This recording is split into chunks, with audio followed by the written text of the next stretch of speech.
কেমন আছে সবাই? তো চলে আসলাম আজকে একটা একদম সিম্পল একটা মিনি ব্লগ নিয়ে। সকালবেলা উঠেছিলাম, ওঠার পরে সকালে তেমন কিছু খাওয়া হয়নি বলে দুপুরবেলা ভাত খাওয়ার সময় মনে হলো যে একটু ডিম ভাজা করে, ইঁচড় ছিল তবুও একটু ডিম ভাজা করছিলাম।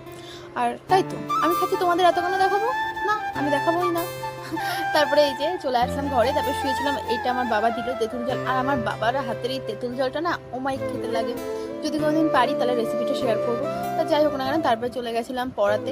তারপরে পড়িয়ে ঠরিয়ে আসার সময় দেখি কি আকাশে বিভৎস মেঘ পড়েছে, মানে সে বিভৎস। তারপরে এই যে হাওয়াও ছেড়েছিল, সেজন্য তাড়াতাড়ি বাড়ি চলে এসে ফ্রেশ ট্রেশ হয়ে নিয়েছিলাম।